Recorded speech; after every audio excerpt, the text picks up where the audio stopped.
Hello and welcome to another action-packed, exciting hour of the Smoky Mountain Wrestling Re-Watch-Along Project.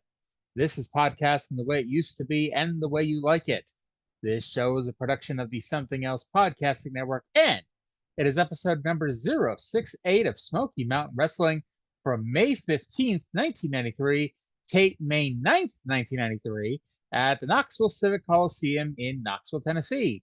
My name is Arya, and joining me, as he does every Tuesday and Thursday, is the Series 6 to my SIE. It's Trae. Trae, how you doing today? I'm just glad I'm not the Elon Musk to your Michael Pickleseller. At first, I thought about calling you the Donald Trump to my Elon Musk, but then I was worried that you were going to get us sued by United National Auto You or know, United Auto Workers. I think, I think even more people listen to us than listen to their thing. Well, we have a lot less technical difficulties, even when my Zoom hates Yeah, well, me. we couldn't be that stupid together if we tried. And we try. We do. Um, by the way, if one person understands the reference at the beginning of the show, I'll be happy. Um, but yeah, so in case this is the first time you've ever listened to the show, what we do here, it is really quite simple. We watch every single episode of SMW, beginning with episode number 1 on February 1st, 1992, and we are going to go all the way to episode number 200 on November 26th, 1995. We talk about the good, the bad, the ugly, the indifferent, the so-so, the all right, the amazing, the tremendous, the out of this world, the unbelievable, the unforgettable, the unremarkable, the one of a kind, the stuff you'll remember forever, the stuff you've already forgotten, and everything in between. We watch some matches, listen to some promos, and talk about some angles, and just have fun talking about old school wrestling for about an hour. And then at the end of the show, I tell you what else is happening in the world of wrestling, because I can tell you May 15th, 1993 until I'm blue in the face, but this gives you some context as to what else is going on and something that make you say, oh, I remember that, and you have a reference of time. Yeah, I had something for this, and I lost my train of thought. I Well, wasn't doing anything. I was just sitting here, and I tell you, I was sitting on the bench waiting for the train to signal so I could get up and get on the train, and then it just took off without me. what the hell are you talking about? Already, we're 3 minutes in. This is completely off the rails. I, I'm gonna assume you made a reference to something because Christ knows what the hell it is. Um, if you Well, this were, show, I'm sorry, go ahead. the show that we watched this week sure was a mix of the best and the whole lot of nothing. See, I figured our show has become the Gilmore Girls of Wrestling podcast. We send out so many random ass references that, nobody's going to get them, but those who do love them. Absolutely. Yes. Now, if only we were, as awesome as early seasons Rory and Lorelai. I never watched that show. It's a fantastic show for the most part. The girl is really cute. The young one, Rory, is her Rory, name. yes. Yeah. Yes. I'm I'm Alexis I'm Bledel. I'm a sucker for cute petite brunettes. I I mean, she's definitely cute, petite, and brunette. And, the whole series is on Netflix. You know. I don't have Netflix anymore, which is a very stupid story on its own. Well, I don't know how to explain the internet to you, but there are ways around not having Netflix. You could, I don't know. There are these things you can go online and download that if you download using another app, you get like videos and shit. You and I had a conversation where we alluded to that, and I thought you were going to smarten me up to something, and you never did. I think it's because you and I use the same website. For wrestling, Yes. And then I sent you the there's other one for TV, and I don't know. You didn't. I don't think you ever used it. I have no idea what you're talking about. All right. So we're off to a rousing start here on the show this week. We're 6 minutes in, and already off the rails. We're just picking up right where we left off on the Tuesday show, where we did our whole podcast and then just talked about nothing for like 45 minutes. Yes. And you might think that we may have recorded the show like immediately after that show. No, it's been like 3 days. Yes, it actually has. Yeah. Um, Now we're gonna get into Smoky Mountain here. Now the funny thing is, this is the moment we've been waiting 68 weeks for.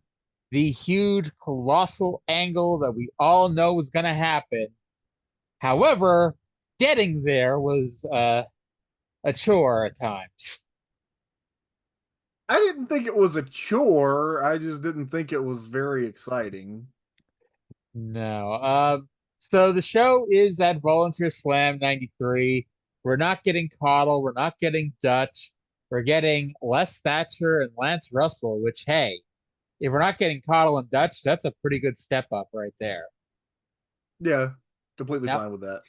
now I don't know why Dutch wasn't here, but I mean, at least I know why Caudle wasn't, because Caudle lives, in the boonies of North Carolina, and it's a pain in the ass to make that poor guy drive to Tennessee for some of these shows. Um, but Yeah, I don't know. let's go to the intro of this week's show. It's with the aforementioned Les Thatcher and Lance Russell.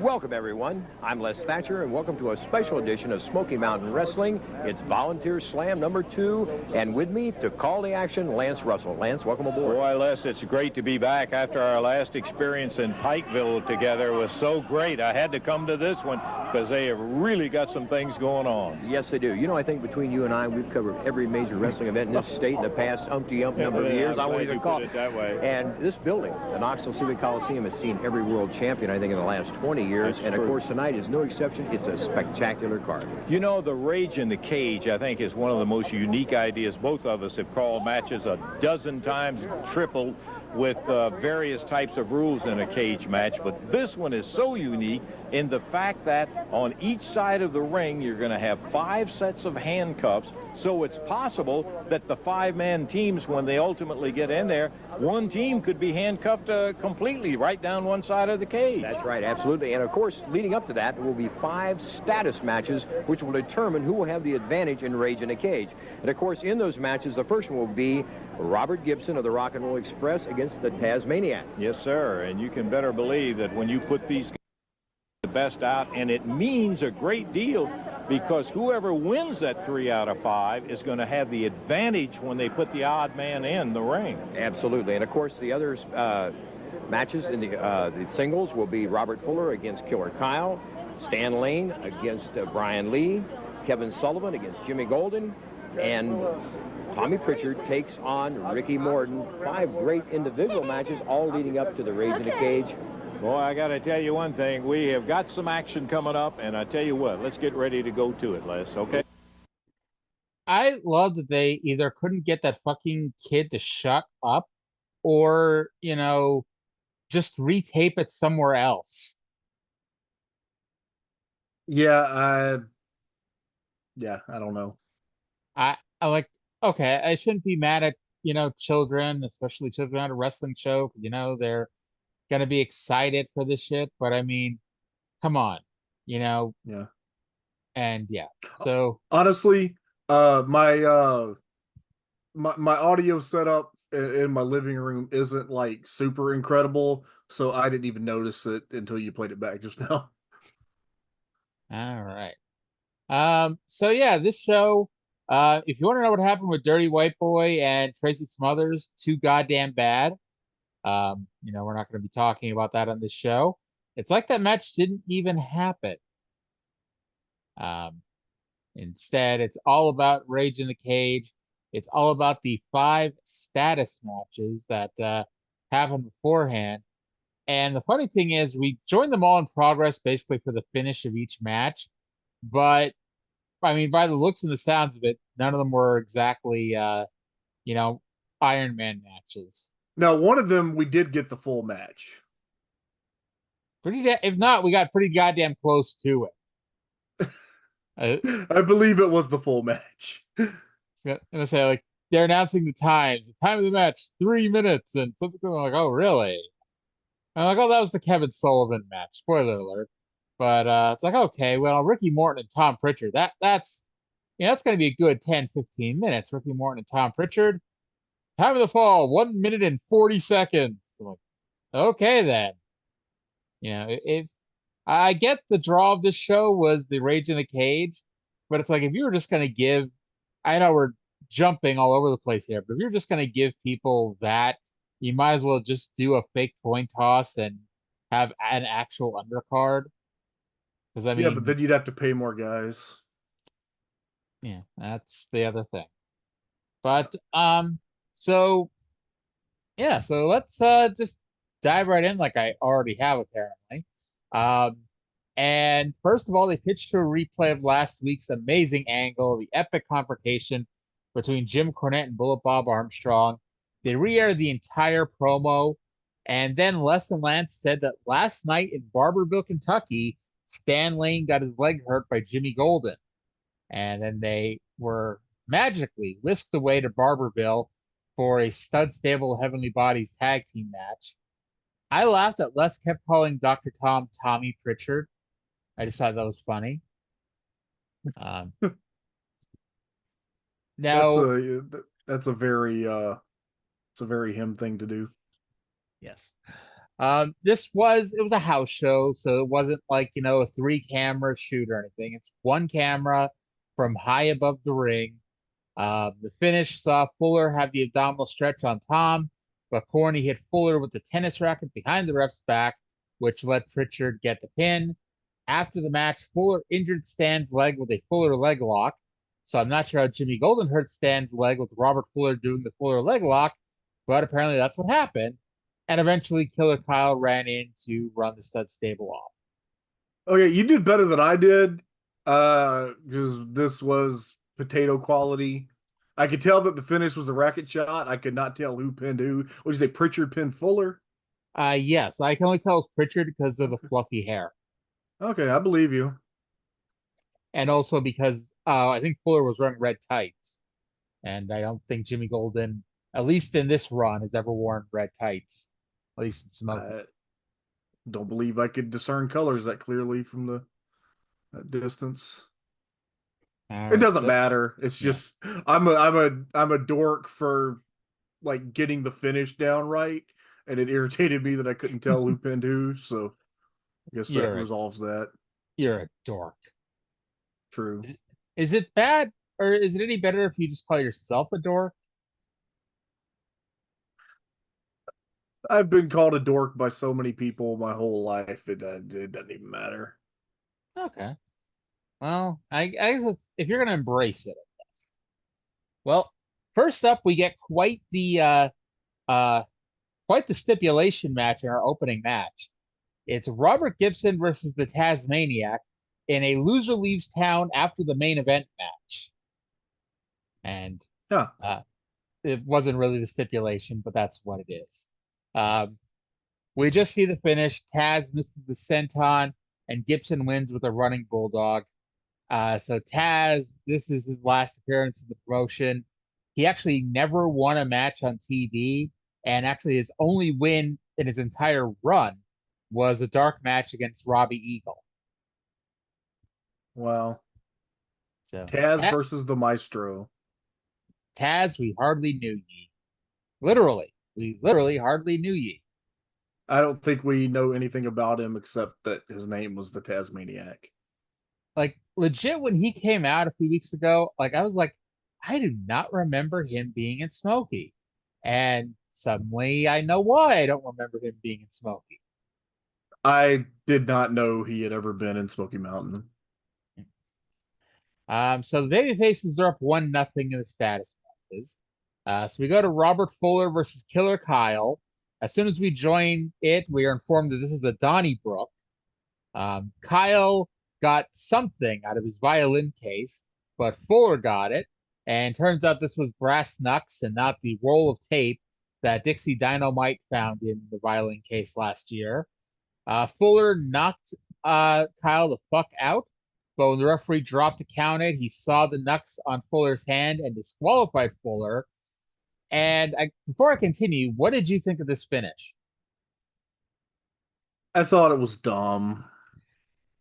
It was actually the second time in Smoky Mountain history that they've done that finish on TV, at least. One of the earliest shows was Primetime Brian Lee versus Dutch Mantel, and Dutch pulled out the foreign object. Brian Lee got it, knocked Dutch the fuck out, and when the ref dropped the count, he saw the brass knucks and disqualified Brian Lee, which was actually a creative finish at the time because it was kind of a weird storyline. Dutch was just randomly saying that Brian Lee was the kind of guy who belongs in jail and all this shit, and it was a beginning of the company storyline. We need to kill some time and get some guys at angles, and here we are. Here's my issue. So Robert Fuller's already been on WCW TV at this point, right? I believe so, yes. He has presumably given notice. You know he's leaving the territory. Yes. Why? This finish fucking buried your guy that's staying to protect the guy that's leaving the territory. I mean, I don't know. Maybe it's possible because I've heard him with other things that Cornette might acknowledge that he wasn't a very smart booker yet, but I thought that this was not the smartest way to utilize your talent. It's possible, especially with the way the main event ended, it's possible he didn't think that Fuller wasn't coming back. That, this is like one of those, okay, if you're leaving, we're writing you out in a way, but we're writing you out in a way that if you're not leaving, it wouldn't take much to pull you back in kind of thing and keep you strong. Yeah. Was this his last time in Smoky Mountain? Yeah, I'm pretty sure I'm this looking. was it. Yeah, this was it. Yeah. So the end of Robert Fuller in SMW was the stud stable just saying fuck you and leaving the baby faces after this match. I gotta say that Rage in the Cage, we were getting people leaving the company left and right. Yeah. And by left and right, I mean 2 people out of 10, no longer with the promotion. And the third is pretty much gone. That Heavenly Bodies Stud Stable Rock and Roll Express angle, there were 9 people involved, and by the time it completely ends, there's only going to be 3 people left. Morton, Gibson, and Pritchard. A lot of attrition in this angle. Yes. So then we get Stan Lane versus Primetime Brian. Now, before I continue, a few days ago, I sent you a message on Facebook telling you to keep an eye out for an Easter egg during these matches. Did you notice anything wacky at all? No. All I could notice was that they only showed the finish for everything. Okay, so I won't tell you it yet, but I'll tell you it a little bit later on. Okay. But Stan Lane versus Primetime Brian Lee. Corny shockingly cheated. He hit Brian Lee multiple times with the tennis racket. The finish saw Lane go for a body slam, but Brian Lee shifted his weight and Lane fell back and Lee pinned him for the win, giving the babyfaces a 2-1 edge, meaning the heels have to come from behind. At least they're being consistent with the Stan having the injured leg. Yes, indeed. Kevin Sullivan versus Jimmy Golden. There were hundreds of fans dressed as empty chairs at ringside, as these two fought through them. Back in the ring, Sullivan used a dick kick that the referee somehow didn't see to pick up the win. R.I.P. the devil. Yes. This was not a good night for either Colonel Robert Parker or Bunkhouse Buck. Okay, do you know what the capacity is for the Knoxville Civic Coliseum? Just offhand? I think it's 5,000 or 6,000, and I think they did like 1,500, give or take. 1,110, according to Cage Match. Yeah. I know that if they don't sell it out entirely, they do come pretty close for whatchamacallit, the Night of Legends show next August. Yeah, I think that show is a sellout. All right. So we're at 2-2. We're at 2 babyface wins, 2 heel wins. So we're down to Dr. Tom Pritchard versus Ricky Morton, where the winner of this match will win the advantage for his team.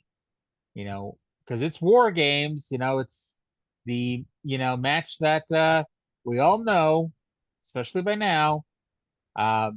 And the winner of this very important match, this epic struggle between good and evil, will determine the team who has the advantage in the epic struggle of good and evil later on. And this match was shorter than a Goldberg match. They were grappling. Corny sprayed something in Morton's eyes. Tom rolled him up and got the win in about 90 seconds. They announced it as a minute 15. I had it as a minute 9. And I've gone back and forth between 90 seconds and a minute 40. So I'm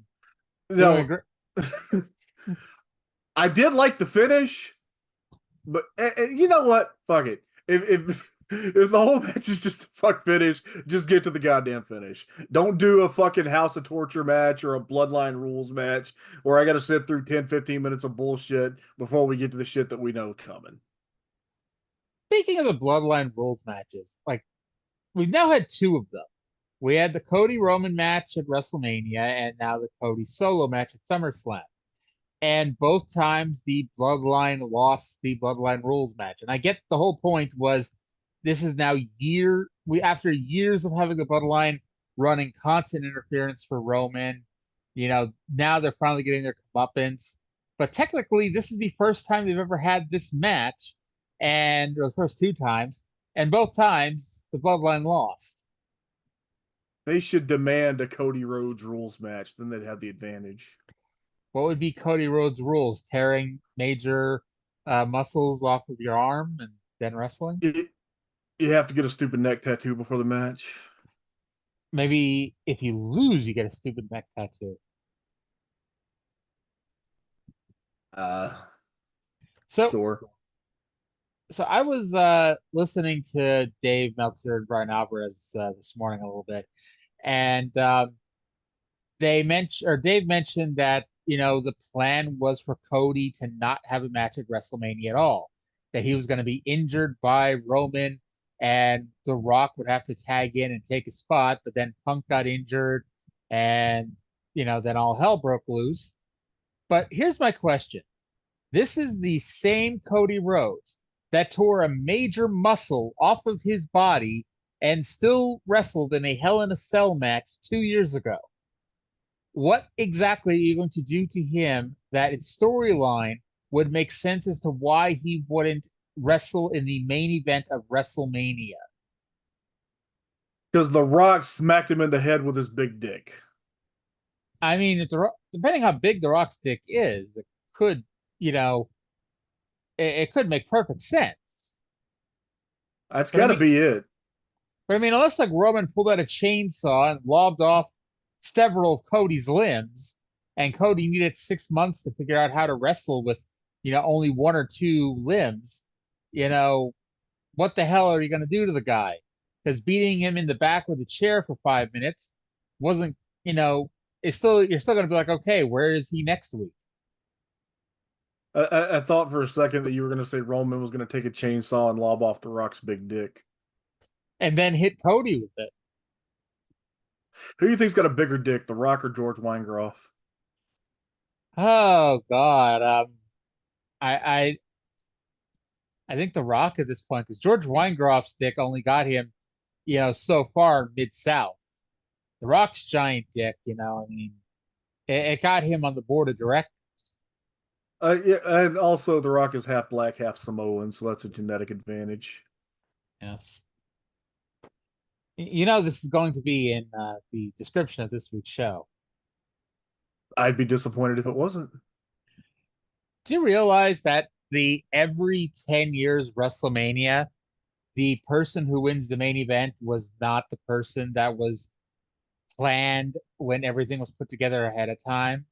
Except for maybe Benoit. But even Benoit came, like, he was doing nothing for months, and all of a sudden it was, oh, we gotta put him in the main event of WrestleMania now. It's like, why? Like, not nothing against it. Like, he was great. He was, he had long since deserved the world title run, a real world title run. But it's like it really came out of fucking nowhere. But like Brett at WrestleMania 10, it was planned all along to be Luger. Daniel Bryan was never supposed to go anywhere near the WrestleMania main event, and Cody was supposed to have his leg chopped off by a chainsaw. It's entirely possible that I'm giving them too much credit, but I felt like they were subtly building to Benoit's title win from the time of the Angle match at the Royal Rumble in 2003. I know there was always, like, after WrestleMania 19, actually, even before WrestleMania 19, when Angle was originally going to be taken out of that WrestleMania, the plan was, like, for Brock to beat Angle in like 30 seconds on SmackDown, and then he defend against Benoit at WrestleMania. And then when Angle realized that, hey, I'm in a lot of pain, I can't get much worse, I might as well just live through the main event of WrestleMania and go from there. Then it became, well, Brock's going to win the title and then lose it to Benoit at Backlash, and Benoit's going to turn heel with Paul Heyman. And of course, that didn't happen on many levels. And then, honestly, like, he really didn't do a whole hell of a lot for months and months and months. And then, like, they kind of teased something at the end of 03 on SmackDown. He had a feud with Paul Heyman where him and/or John Cena shoved soap in Paul Heyman's mouth, and then he won the Royal Rumble and jumped to Raw. Yeah. You're not wrong. I was trying to think. And at first, I couldn't really remember anything that happened between WrestleMania 19 and the 2004 Royal Rumble. And then I remembered, like, there were, like, a few teases of Benoit going for the title, going after Brock. Mm-hmm. And then they just completely pivoted away to doing it with on the other show with Hunter and Shawn Michaels. Because Hunter realized that after a year of wrestling Goldberg, Kevin Nash, who the fuck else did he wrestle here? Scott Steiner. That, maybe, just maybe, he'd like to spend a year having good matches. So, and Shawn Michaels had a change of heart about whether or not a triple threat match was appropriate for the main event of WrestleMania. Yes, he didn't mind it so much when he was the third person. Nah, funny how that works, isn't it? Honestly, though, I would argue it did make for a better match. And not saying Benoit versus Hunter wouldn't have been great, because it would have been. But I think, like, Shawn has the charisma that Benoit never had, and it was, I don't know, I think it was easier, because that show was fucking 5 hours long until the Marathon Manias of the 30s. That was the longest Mania of all time. I think you needed someone like Shawn in there to keep the crowd from, dying 4.5 hours into a show, especially after that Brock Goldberg match, after The Undertaker came back, after all that great wrestling on the show, and I was being serious when I said at that time. I know I mentioned Brock versus Goldberg and The Undertaker versus Kane, and that's a great wrestling. But there was great wrestling on that show. But I think you needed Shawn to, like I said, keep the crowd from falling asleep. The Eddie Guerrero Kurt Angle finish on that show was a fucking all timer. Yes, Brilliant. and whether or not Eddie meant to tie his feet up in the ropes, it was perfect. Yeah, absolutely. Yeah, and turns out that that Eddie Guerrero guy was pretty good at pro wrestling. I thought you were gonna say both Eddie and Kurt Angle were good at pro wrestling. They were. I'm I was watching. I was watching the Noah show from earlier today, and I remembered one of my dream matches that I never got to see. How amazing would it have been if Kurt Angle had wrestled Takashi Sugiura? I can't say I've watched enough of Suguira to really tell you, but I'll imagine a Japanese Kurt Angle. That is scary in many ways. Yeah, except somehow, like he didn't even start pro wrestling until he was 29 because he had a whole amateur career, and then he's still 22, 3, 4 years later, he's still going. I mean, how old was Kurt when he started? Probably about the same age, but Kurt had the fucked up neck coming in. Let's see. Kurt was born in 1968, and he started training in 1998, so 29, 30. So he was 30. Yeah. But he also broke his neck at what, 27, 28? Yep, he won the Olympic gold medal with a broken freaking neck when he was 27. Did he really? I know that that's one of those stories you don't hear about much, but yeah. I feel like I would have heard about that if that was a thing. I know, right? Well, since we're about 32 minutes into the show, let's get to primetime. Well, let's go to a backstage promo with what I've written down is primetime Brian Lee and Robert Gibson. But I could have just skipped Robert Gibson, but let's just go to it, and I've got some ranting to do in 1 minute and 8 seconds. Fans, we're here in the dressing room area with primetime Brian Lee and Robert Gibson. Apparently, Ricky Morton has been sprayed with some type of chemical by Jim Cornette. Guys, is Ricky even going to be able to make it into the Rage in the Cage? Well, I'll tell you what, that's just one example of what Jim Cornette and those guys will do to get an advantage over us. But I'll tell you what, you see Ricky Morton, he's still standing, and he's still standing tall, and when Rage in the Cage comes down, we're going to do it. Ain't that right, Rick? You got one thing right, Jimmy Cornette. As long as I got 2 feet to stand on and 1 eye to see out of, brother, nothing's going to stop us from getting to you. But what I want to know is where the stud stable's at. You know, they're back in their dressing room and won't talk to us. But let me tell you one thing, brother. Don't double-cross us. Don't double-cross us. Let me just say this. I don't know where the stud stable is, and I don't know if Jimmy Cornette's got any dirty tricks left, but I am the referee for this cage match, and I'll see that the best team wins. And as far as I'm concerned, I'm with the best team. All right. Well, there you heard it, Les. Ricky is going to go back in there despite that handicap after that sneak attack by Jim Cornette. So he's going to be in action. Let's go up for it right now. All right. So they are in, and it's important before I begin ranting and raving. They are in the babyface team's dressing room. The Rock and Roll Express, Primetime Brian Lee, and theoretically, the Stud Stable are dressing in this locker room. And I mean, I can't tell you that nobody else was in there, but we're led to believe nobody else was in there. With that said, who else is dressing in the locker room of one of the babyface team?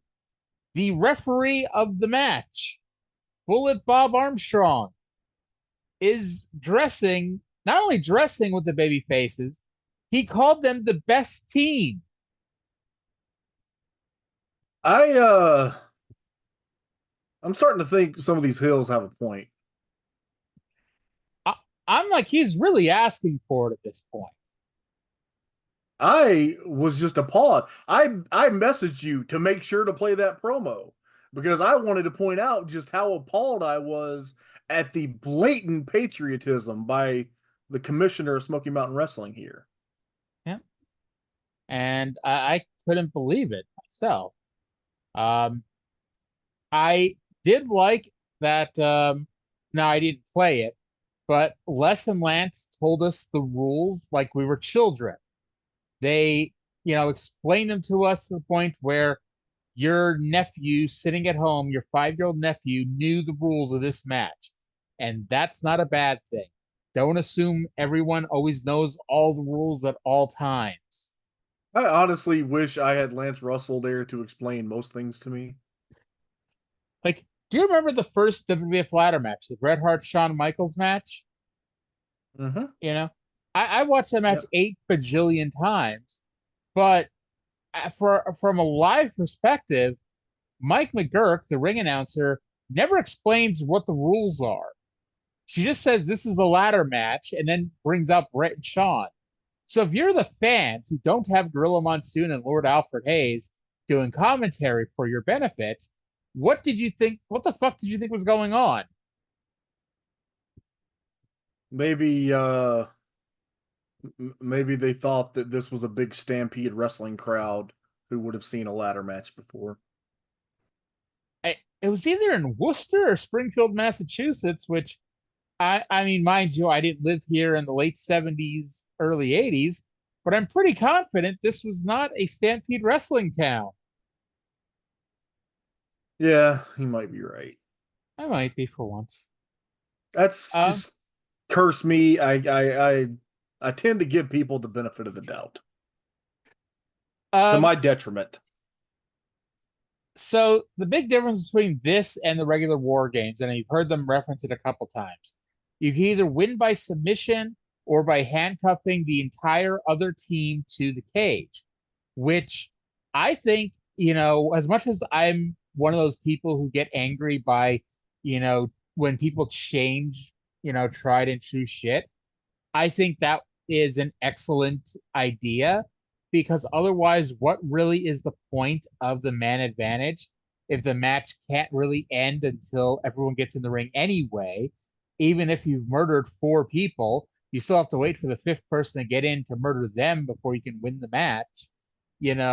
This gives you a way to eliminate people. So this way, it's not just, a match restarting once 10 people are in the ring, which I won't even get into because that's one of my nitpicks about modern day War Games.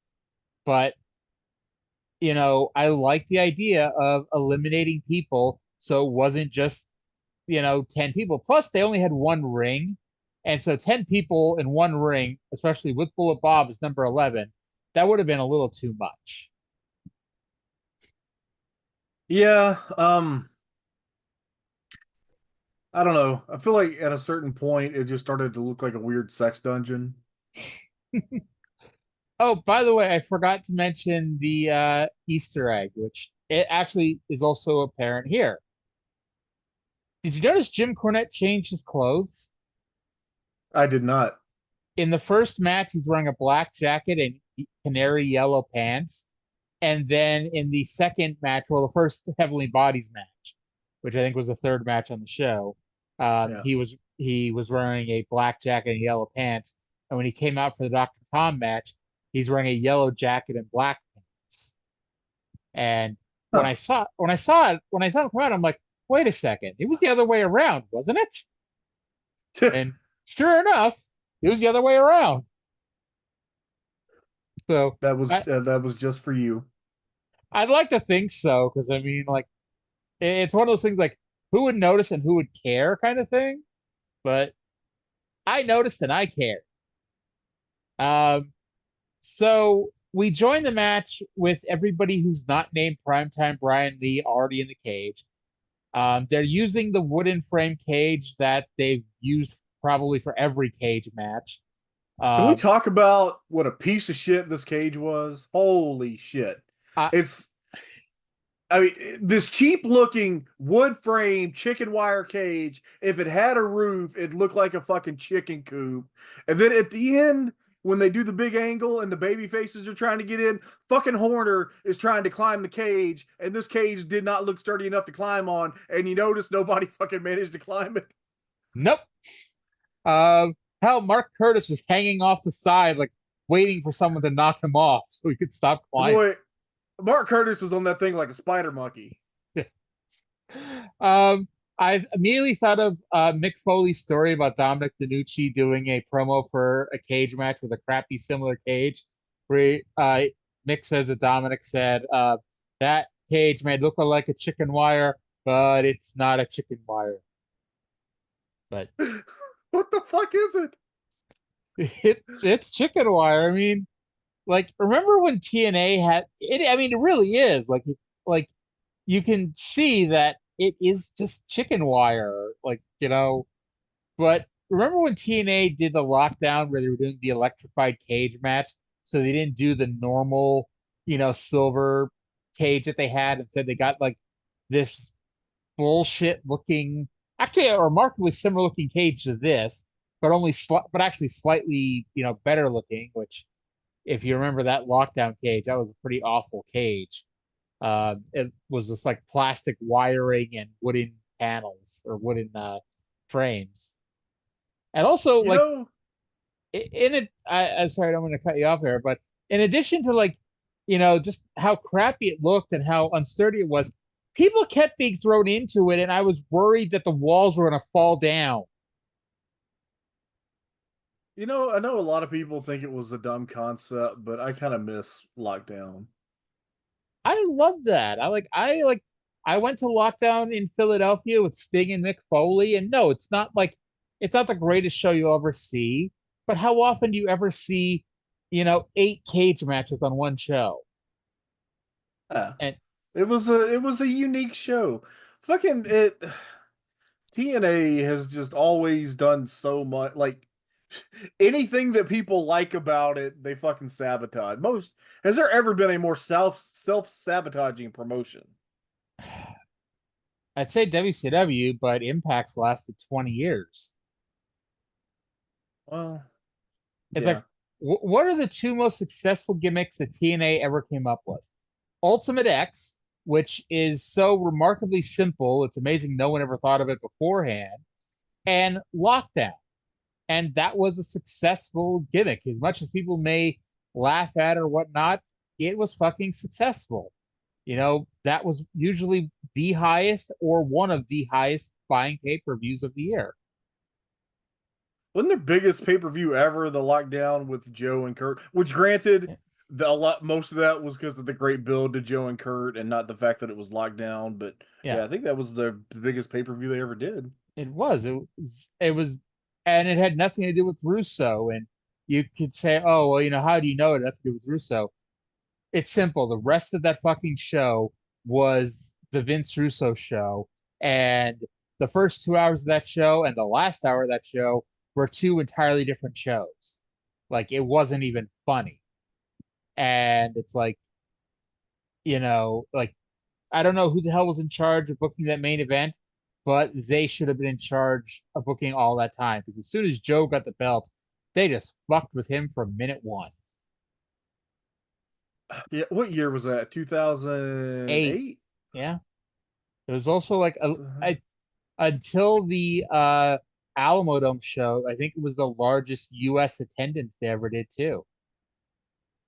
Would it have been some combination of Dutch and Jarrett and Cornette at that point? I don't think Cornette was on the booking team, but I mean, Dutch definitely was, and Jarrett was the, you know, the final say. But yeah, I think, yeah, you might be right. I think Cornette wasn't on the booking team until later.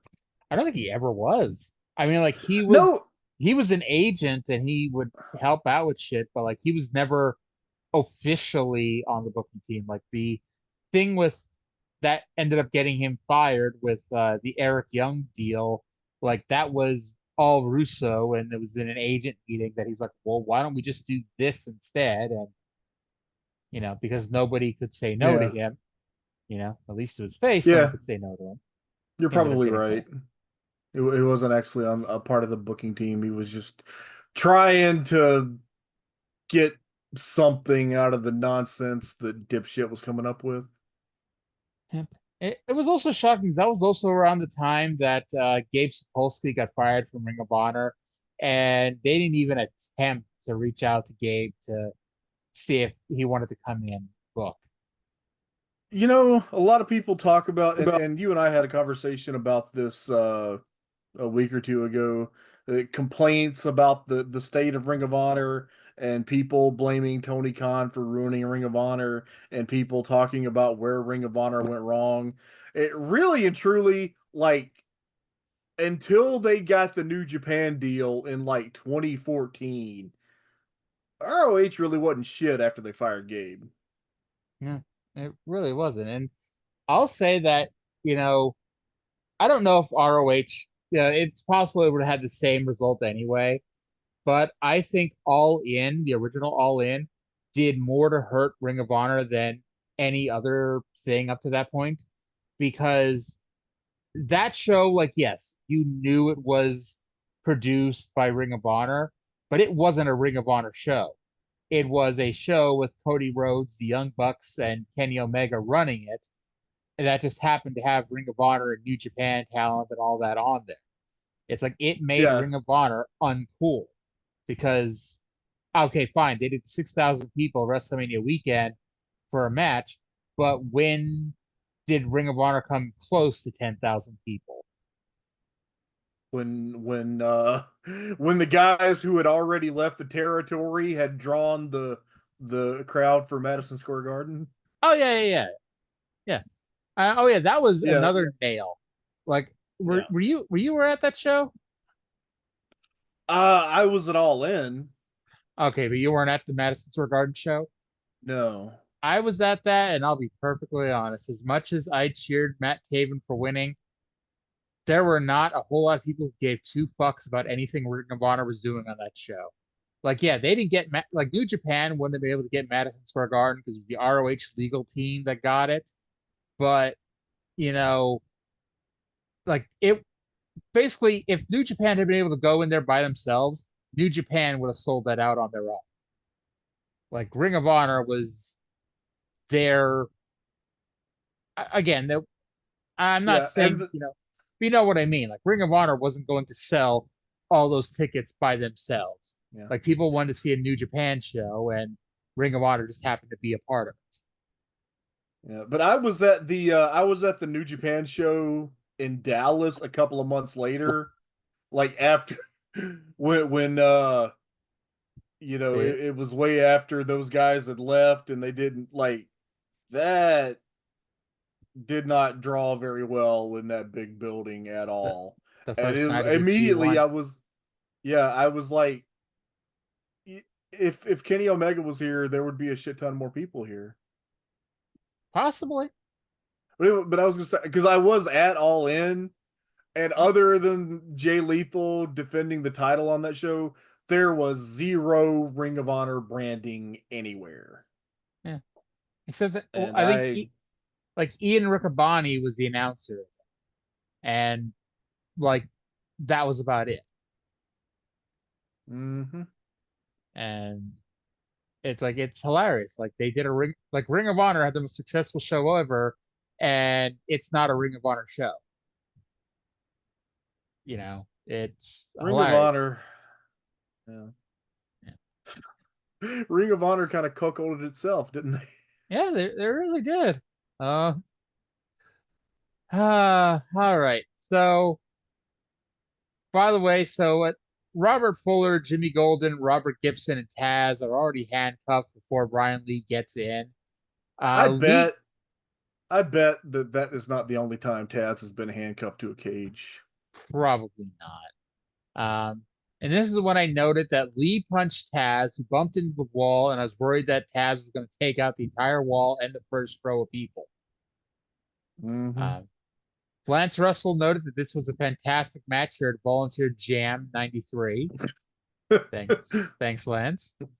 Killer Kyle wasn't wearing a shirt, I assume he ripped it off or got it ripped off during the match. But, when you miss the first 16 or 17 minutes, you don't know. You just see Killer Kyle without a shirt on and go, oh, that's what he looks like. If you didn't watch WCW Saturday Night in the late 80s, that didn't know what Killer Kyle looked like outside of a shirt and black pants. I'm glad that mystery was resolved. Yes. Let's see. Primetime Brian Lee went headfirst into the cage, which almost sent the entire cage toppling over, which would have been an interesting turn of events, especially since like 5 people were handcuffed to it. Morton does a fiery comeback. At this point, like I don't say it got confusing, but essentially it came down to Heavenly Bodies versus Ricky Morton 2-on-1. They say that Ricky Morton started the match, which, if this is a shoot, what is wrong with the babyface is that the guy with one eye started the match.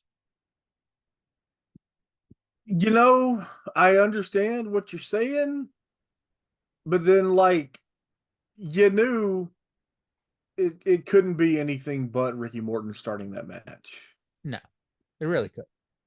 The finish saw Tom accidentally hit Stan Lane. The faces grab Tom in the corner, and Morton submits Lane with a figure 4. Now, in the Observer, Dave noted, at least the reports were, this was a bloody 5-star match. Now, this, in my opinion, please, chime in, especially if you disagree with me. This may have been a 5-star match in 1993. This was not a 5-star match in 2024. It's like, at least what we saw, it was fun. I thought it was very good, but this finish was way too contrived. Like, and I get that, a bunch of wrestlers whose, major fame was in the 80s having a finish basically straight out of the 80s, where it's, they got beat on, and then, you got to, the partners, you get a mistime finish with the partners, and then, Lane just submits to a figure 4 after. I'll be honest, it was hard to really keep track of who was taking a lot of punishment, but it's like Lane didn't seem to be taking a lot of punishment during the match, and then suddenly was in so much pain he had to submit. And I get he had his knee injury the night before, but I don't know. I thought that it was still a little too contrived there at the end. Like, he was put in the figure 4 and then submit pretty much immediately. I mean, I didn't have an issue with that at all. That was, they did establish, I mean, his leg gave out, fucking an hour ago when he tried to slam Brian Lee. You knew the leg was hurt. Didn't have a problem with that. And I have seen matches from 1993 that I think are 5-star matches, and this wasn't one of them. Now you said, or at least you told me, I don't remember if you said this on the show or not, that this was included on the WWE War Games DVD or Blu-ray from a few years ago. Yes. Now, did they have the entire match, or was it just this clip that airs here? It was exactly what they showed here, but none of the stuff after the break, because they did a break and came back and had the stuff with the paramedics after the angle. Didn't have any of that stuff. But it was, other than that, it was exactly what we saw here. And I was pretty annoyed about it, because I assumed that if they bothered to put it on the fucking Blu-ray, it would be the full match, and it was not. It's possible that I don't say the full match doesn't exist at this point, but it's possible the full match doesn't exist at this point. I think something must have happened to the tape of this show, because they did, like, they marketed. We see the fucking commercials at every show. They marketed the tapes of their house shows and stuff. But this show has never been in any collection of Smoky Mountain house shows that I've seen. No, and there's no torrent, there's no someone showed it on YouTube or whatever. Nothing like that. It's just lost to the ages here, lost to the ether. So there are almost 17 minutes left in the show, and that was the main event. Like I said earlier, they're not going to show Tracy Smothers and Dirty White Boy on the show. Now, they may. I think they show the finish of it next week, so I'll wait to talk about it then. But so there's 17 minutes left. We have no more matches, and this is Volunteer Slam. It's not a TV taping where, hey, okay, we're gonna have the Heavenly Bodies go out and talk, and here come the Rock and Roll Express for an impromptu match or some shit like that. No, nothing like that. So what are you gonna do to fill up 17 minutes? What could they possibly fill up the rest of the show with? Maybe they could do the biggest angle in the history of this company before or after. Let's go to maybe that's something they should try. Let's go to it. This is the angle that has been building since day one, and we've seen it build. And like, we've poured gasoline on the fire last week, and this week was the explosion. Now it's also important to remember whether or not like they had messed up by mistiming when to air these shows. It's important to remember the episode of Smoky Mountain Wrestling that aired last week in the Knoxville market aired the same day as Volunteer Slam 93. Mm-hmm. So a few hours before this match, Bullet Bob Armstrong decked Jim Cornette. And now they're in a cage together because, yeah, the match is over. Bob is starting to let people go because, he's the referee. Corny is in the ring throwing a fit. And then we get the angle. In, right. Absolutely. 23 minutes, 46 seconds of live. Jimmy Cornette just nailed Bob Armstrong. He hit him with that racket. You could hear it all the way to Chattanooga from Knoxville. Now Pritchard, look at Bob's ready. Bullet Bob. They said he can't go. Watch him go now. He's got the Heavenly Bodies in Cornette, and he's having his way with them. Cornette hit him with that tennis racket, and he might as well have hit a bull elephant. All it did was get him to turn around. You don't know what you've done, Jimmy Cornette. Look at here. Reversed it, and Pritchard was caught by his own partner. Sullivan's free, and Armstrong is in trouble.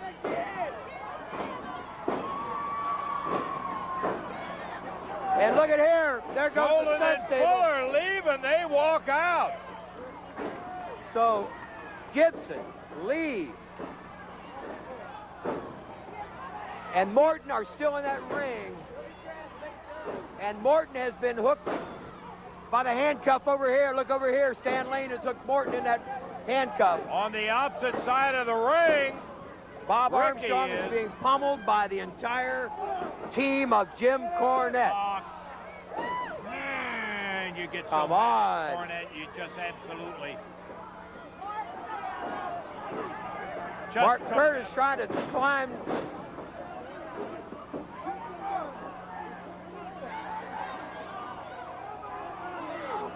Cornette again, just lambasting him. And now again and again. He's been choked down and pounded down. Bob's not moving now. I don't know who in the world there is to help, but they have got to get somebody in there to help Bob Armstrong. All right, so let's pause it there for now. We're going to play a little bit more here in a second. But I'll tell you this. As much as I just complained that the Ricky Morton thing was so terribly contrived with the finish of this match, this angle was anything but. And I probably should have set it up, by talking about it. But Lance Russell and Les Thatcher are just wrapping everything up. They're like, just being their sports announcers. They're like, man, this match went over 23 minutes. Ricky Morton was the first person in. And like, you can hear while they're talking, you can hear Cornette smack Bullet Bob with the racket. And Lance Russell's like, he keeps talking for a second. Because I think it's part of like he didn't, A, he didn't realize it, but two, it's like, did he see what he thought he just saw kind of thing?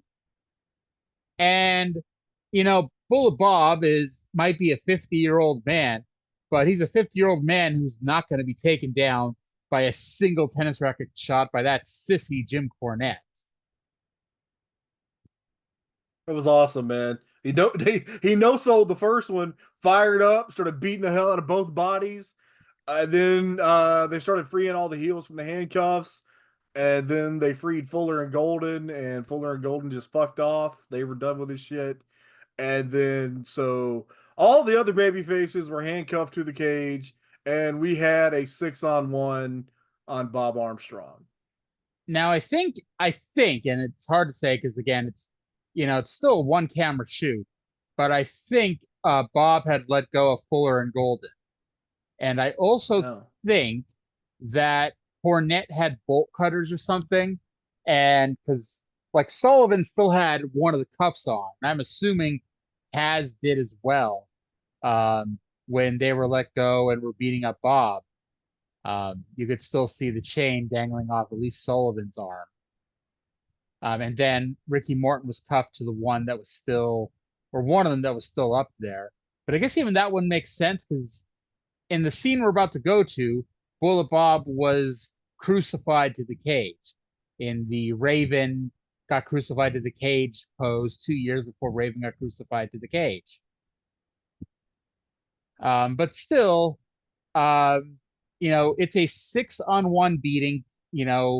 Bob Armstrong is being beaten down by 6 men, 5 men and Jim Cornette, because again, and I'm not saying anything about Jim Cornette the person. Jim Cornette the character is a prissy and a pansy and someone who can't fight.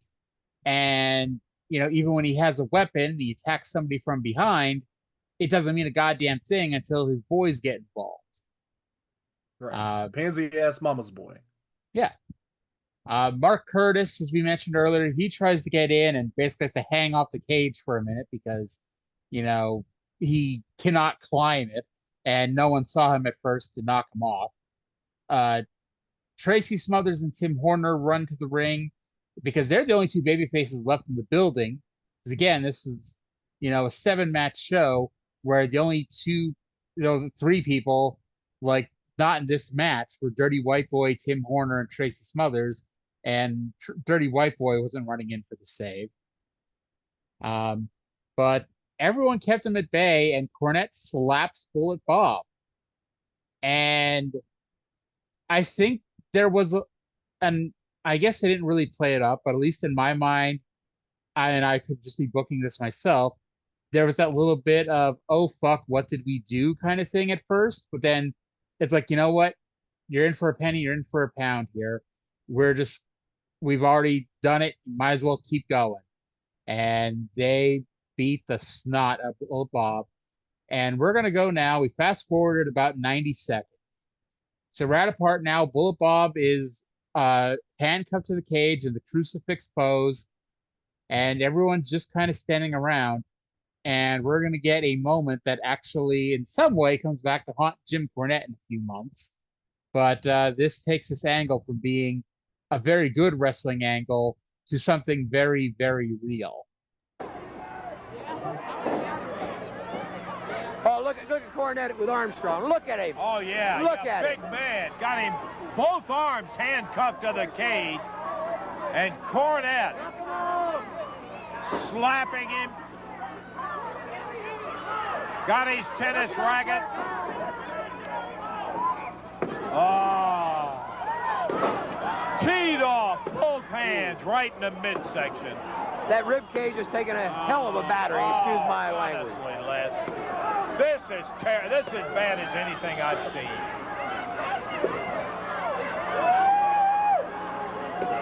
Tracy and Tim Horner frantic to try to get in there. Look right above us here. The referee, Mark Curtis, trying to climb up and over. Kyle keeping him out. Now Sullivan going to work on Brian Lee. And Cornette and company are having a picnic in that ring. Keep Cornette!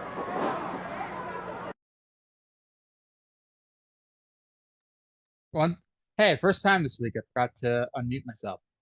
I wondered. So Jim Cornette, he legitimately injures Bob here. He's wailing at his ribs and his chest with the tennis racket, And I think he realized he done fucked up at the end because the first 8, 9, 10 tennis racket shots, all the noise you heard was the sound of tennis racket hitting Bullet Bob. And then towards the end, Corny pulls the shots and jumps in the air to make the noise. And that, like, and Bob ends up with a cracked sternum, legitimately. He ends up bruising his chest, bruising his abdominal muscles, and it doesn't even end there. Kyle and Sullivan then hold Bob's legs in the air, and Cornette hits Bob in the penis with the racket. And thankfully for Bob, he doesn't have a needle stuck into his testicles tonight to take blood out, a la Tommy Dreamer and Jerry Lawler. But yeah, Tracy and Horner are doing their damnedest to get back in, but no luck. Somehow, some way, someone got the ring door open. How did the cage door even get locked? Because we saw Fuller and Golden go through it, but we never saw anyone lock it or anything. Maybe they forgot to try the door. That would make sense, because I mean, that would be. I don't know about you, but that'd probably be like the last thing I'd think to do would be to check the door, because of course the door is locked. It is Tim Horner. Well, Tracy Smothers was also there. Yeah, I love Tracy as a wrestler, but I don't think he was a Rhodes Scholar.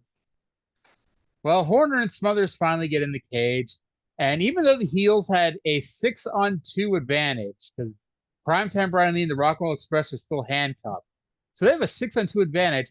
Hey, this isn't a 50-year-old retired commissioner. These are the Smoky Mountain champion and a top contender to the title. We know when to call quits for the day. And so they back away. They stand down from a 6-on-2 advantage, and they've done their dirty work, and they know how to keep somebody strong at least. And that is it. Bullet Bob is left for dead in the middle of the ring. The house lights come back on after commercial, and the crowd, I don't know if the entire crowd stayed. I imagine there was some that probably left, but there was a sizable number of people still there as the EMTs and medics came to ringside to get Bullet Bob. They're frantically undoing a side of the chicken wire so they could get Bob out onto a gurney. And they also had to take down the bottom and middle ropes, which, by the way, while we're finish up. So before we go to the promo with Jim Cornette, any final thoughts on this angle? Fucking incredible. Yeah. So like I said, I didn't get the post stuff when I watched it the first time, when I watched it on the WWE Blu-ray. That the Cornette promo over the footage of them putting the fucking neck brace on Bullet Bob and putting him on the stretcher, putting him in the ambulance. Fucking incredible. Fucking incredible stuff here. Now, did they show the angle with Bullet Bob getting beaten down, or did they just stop at the Morton win? They showed the whole angle up to the point where on here they went to a break. Okay. Right. So at least that's good, Hey, yeah. Killer Kyle got some DVD royalties out of that. Good for him. Can you imagine, I remember Cornette told the story, when Martha Hart sued WWE because they never sent Owen Hart any royalties, which was a whole story in and of itself. And Cornette's like, I've been called because WWE's had a royalty check for $11 for somebody that needed an address for.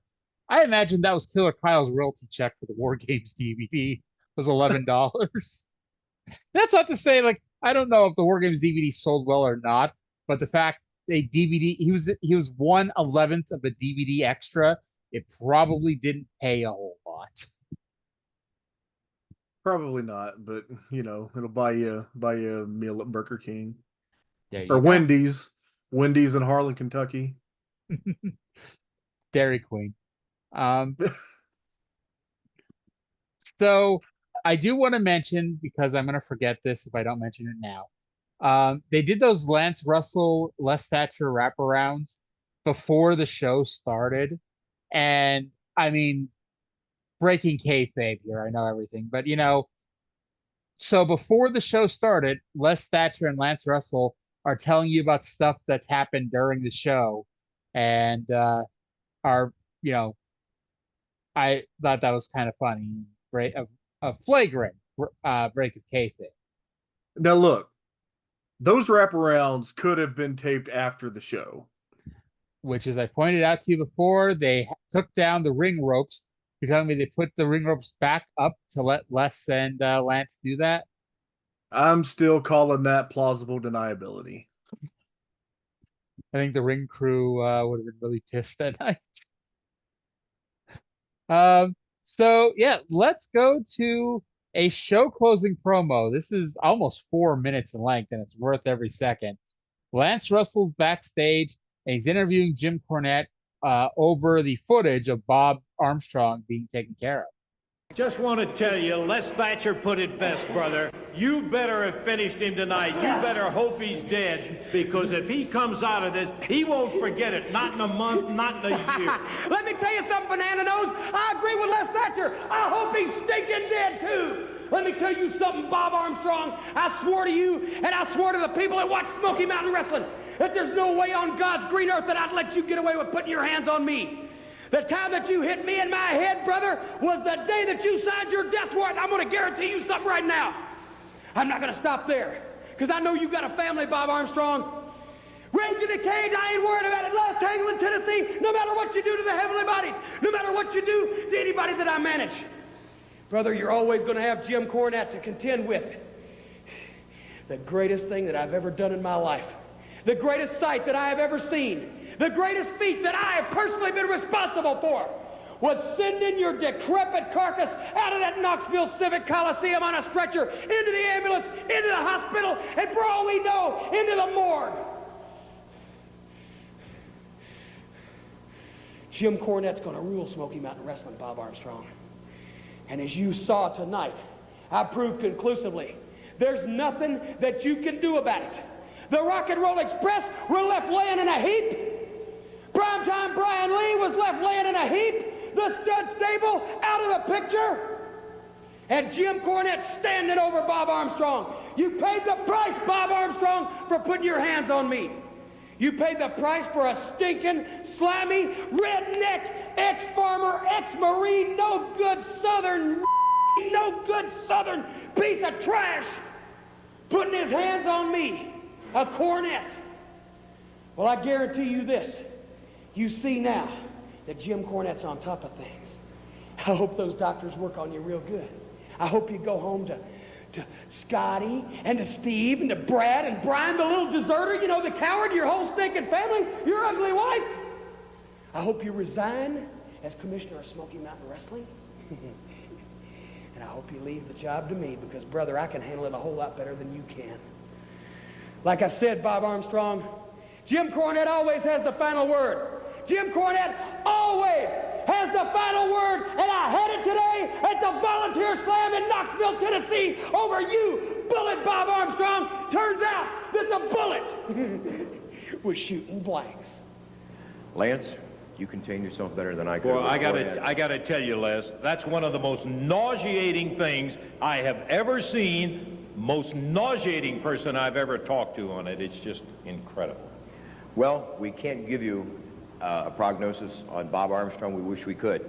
He was strapped to the gurney. He was taken out in an ambulance. They had a neck brace on him. There's talk about ribs. There's talk about all sorts of things. And rupture, too, right? Where he hit him the lousy shot with that tennis racket. But one thing's for sure, he's in good shape. Bob is in great shape, but he took a severe beating, one of the worst I've ever seen. It really is. I've got nothing more to say about Cornette's exhibition, and then to come in and crow about what he did. That says it all. But we do hope that you will join us. I enjoyed being with you despite this one. Lance, myself. Hope everybody's with us again next week. Well, have certainly, an update on Bob Armstrong. Let them know what has happened to Bob Armstrong. Please join us. I gotta love how, only Lance Russell could sound so angry when he's talking about how happy he was to work with Les Thatcher. And I want Lance Russell to be my grandpa. I wish Lance Russell was still with us. And Me too. I like the little throwback Cornette did, calling Lance Banana Nose, because that's what Jerry Lawler would call him when Lawler was a heel. Yeah. He says he has sworn he'll never allow Bob to put his hands on Cornette, but he's not stopping here, and he's going to move to Bob's family, which, Brad is in WCW at this point. Brian, I don't know what the hell he's doing, but he might be in the USWA at this point. But it's going to lead to our next angle, which, spoiler alert, is going to involve Scott and Steve Armstrong. But I hope you like this Jim Cornette Bullet Bob Armstrong feud, because it continues until Smoky Mountain goes out of business. Lucky me, because I fucking love this feud. I will remind you of that come the summer of '95. It's just never ending. All right. So this is why you will never convince me that scripted promos are even a necessary evil, okay? Let people fucking learn to talk. Give them a chance to fail and learn from it. You will never get promos like this with a scripted monologue over letting someone say what they feel. So I used to be really self-conscious about public speaking. And I'm not saying I'm extremely loquacious today, but I'm a lot better than I was. And what got me over the hump was watching mainly Cornette, other people too, but mainly Cornette, and just realizing that it is less about saying the perfect thing than saying something that it sounds like you believe. And the only way to get there, to gain that ability, is to just spend the time talking. And that's why wrestlers would fucking, in the cars, they would cut promos, who was it that was saying that they would listen to the radio and they would get like one word and then fucking cut a promo about it. But I think Jericho I digress. Did. Yeah, probably. I mean, I'm sure he's not the only person. Probably a lot of people have done that, but it's just watching these fucking territories, and it's Smoky Mountain in particular that the promos are so strong, is because of fucking Cornette and Tracy Smothers and Tony Anthony. God, it just makes these modern fucking scripted monologues sound like shit. Yeah. And let's be honest, it doesn't always work. I mean, sometimes you're going to be Tim Horner, but not everybody can be Jim Cornette. Not everybody can be Tracy Smothers or Dirty White Boy, or Mr. Ron Wright. You can't have good without bad. And I don't know for a fact, maybe Tim Horner did cut 8 million promos in his car. But if Tim Horner was cutting promos every week for years and years, it'd be almost impossible for him to not get at least a little better. Hey, I did tell you that on the local promos this week, Horner did a promo that was actively not bad. And I actively ignored it. But I think even if I was watching the local promos, as soon as Horner steps in, it's fast forward, fast forward, fast forward. See, usually it's some combination. You'll have one with baby faces, and it'll be two of the three of Tracy Smothers, Rock and Roll Express, or Tim Horner. And you'll have one with Hills, and it'll be Cornette and the Dirty White Boy every time, of course. I mean, it makes perfect sense. Even if they weren't the best talkers, it's like one's the champion and one's the number one heel manager. But they are the best talkers. Yes. Oh, can I go off on a tangent? We hate tangents on this show, don't you know that? Somebody just randomly brought up the other day that TL Hopper was in the WWF in 1997. And that got my brain to working, that in an alternate universe, we could have had a feud between the Dirty White Boy and Stone Cold Steve Austin. And then my brain just took over. And let me tell you, I didn't fill in all the gaps, but I do know the payoff. The payoff would be a WWF pay-per-view in Knoxville, and the Dirty White Boy is gonna have Vince McMahon in his corner. So Stone Cold Steve Austin gets Ron Wright to be in his corner, and the payoff of this angle is Ron Wright hitting Vince McMahon with the fucking chisel on a WWF pay-per-view. And in this universe, I am widely regarded as the greatest booker since Eddie Graham. Are you sure you wouldn't have just been what's his name? Are you sure you wouldn't have just been Russo? You know? That was the worst thing I could ever tell you. It was, and I had the dumbest series of thoughts. Because I thought, well, I'd kill myself, and then I really would be Eddie Graham. And then I thought, no, that's doing the Von Erich thing. And, you ain't going to do the Von Erich thing. I'm trying really hard not to. I appreciate it, and, I know your wife appreciates it, and I bet a lot of people do. Yeah, both of our listeners love me. So, before we move on with our lives, I don't know what the hell made me. Oh, you were talking about, Vince McMahon being in White Boy's corner for a match. I started looking on YouTube for something to play and came across Vince McMahon promo explaining the rules for the first ever Battle Royal in Madison Square Garden from 1979. This sounds like something was outlined earlier. Pro wrestling. All right, let's go to Vince right now, explaining the rules of the first ever Battle Royal in Madison Square Garden. History will be made in Madison Square Garden on the 4th day of June, Monday night, when the special 20-man over the top rope Battle Royal will be presented. If we may now go into a little further depth as far as explanation is concerned in this Battle Royal, what you're looking at now from the floor all the way up to the top of the ring post. Well, we just surpassed 7 feet, and this is a much shorter ring than the one in Madison Square Garden, which is at least 2 feet higher.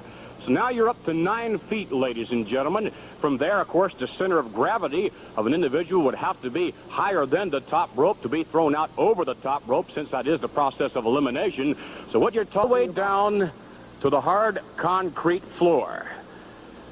And believe me, with Haystacks Calhoun, with Ivan Putski, no matter who it is, it's a long way down to the floor. That is the most epic description of a Battle Royal I've ever seen in my life. Oh, I'm sorry. That time I forgot to unmute myself. Yeah, he makes it sound so dramatic. I literally had to go back and see if I was unmuted when I said that. I'm like, oh, wait a second.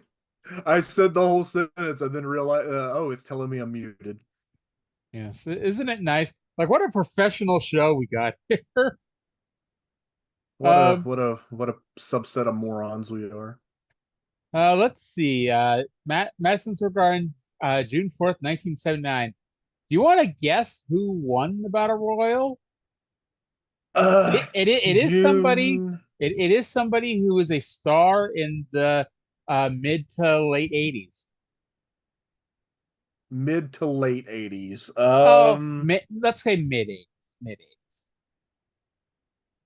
80s. My first guess was going to be Chief Jay Strongbow, but I don't think he was really a star after like the early 80s. Okay, star in the mid 80s. Let me think. Strongbow's not even in the Battle Royal. Well, that's good. Do you want me to tell you the losers of the match? Sure. Dominic DeNucci in his second reference on the show.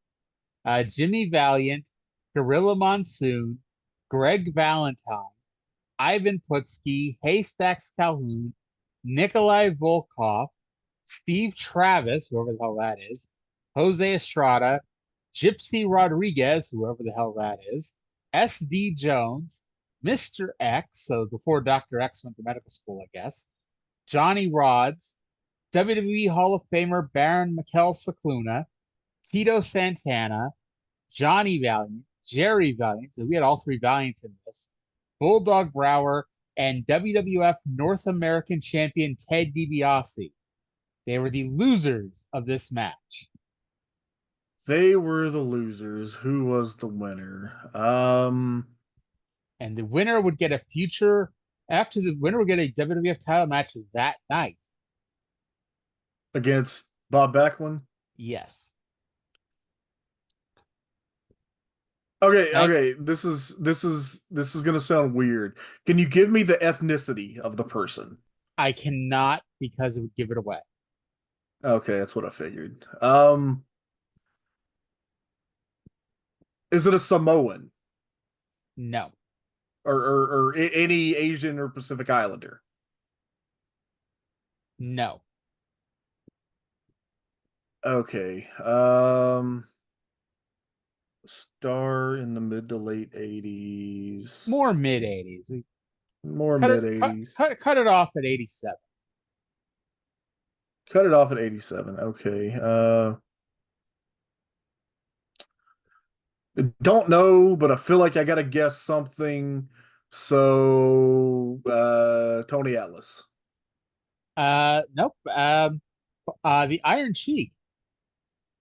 That I thought of that at one point when you said Volkov, and I'm like, well, what could it have been Sheik? Surely Sheik wouldn't have been in the territory yet. But you're right. If you'd have told me the ethnicity, I would have gotten it.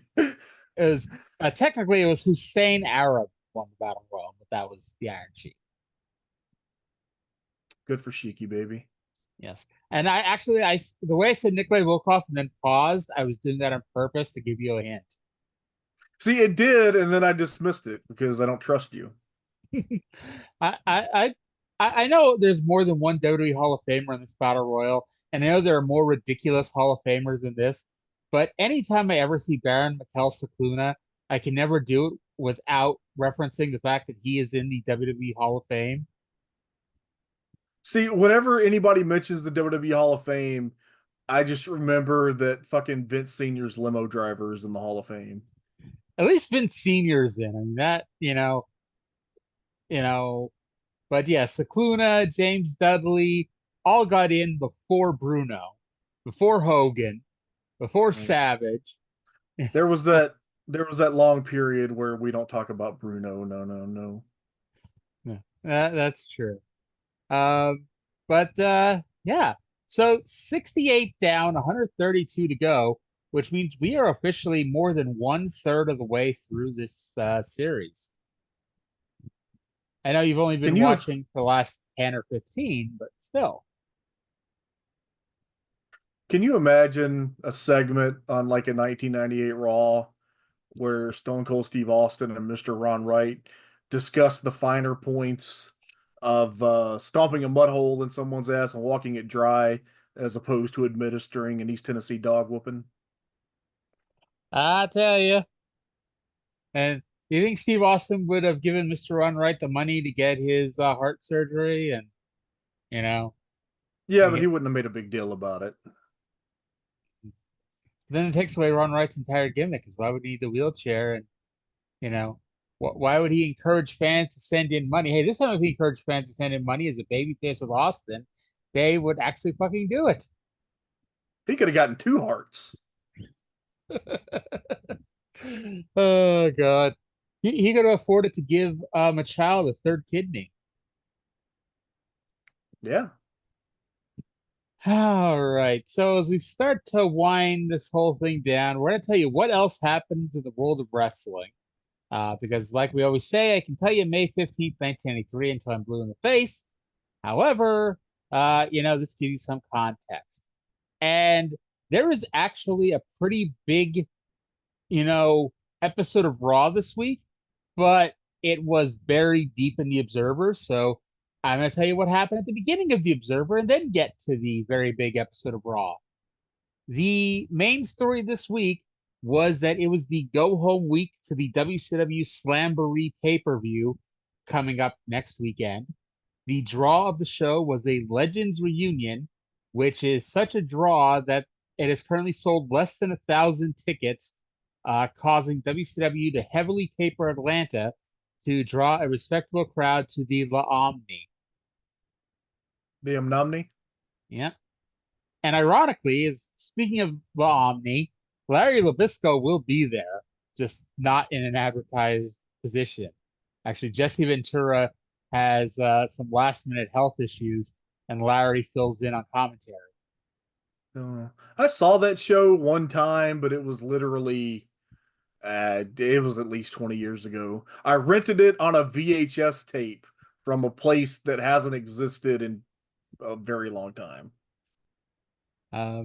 Well, part of the reason why this show is, doing such a shit job of drawing right now is they've spent weeks and months building up Vader versus Cactus Jack as the world title feud. And so, of course, this pay-per-view is main evented by Vader versus British Bulldog for the WCW World Heavyweight title.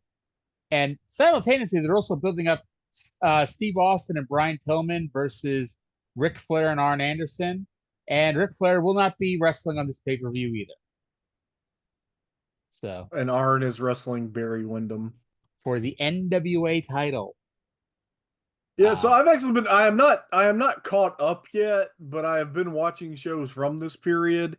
And yeah, I can tell you, Davey Boy Smith's entire televised WCW career to this point, he debuted at was it the last pay-per-view or a Clash or something? He debuted on whenever he debuted. Mm-hmm. And I think he might have had one match at Center Stage. They showed one match from the house show in the UK. And then they just randomly on the weekly Slamboree update announced that Vader would be defending the title against Davey Boy Smith. Even before, that was the show with the when Vader powerbombed Cactus Jack on the floor. And even before that happened, they had announced that it would be Vader defending the title against Davey Boy Smith at the pay-per-view. So, yeah. Kind of came out of fucking left field. Wasn't the second Vader Cactus match for the world title? Okay. I'm going to say no. Okay. Because it was never explicitly stated to be a title match.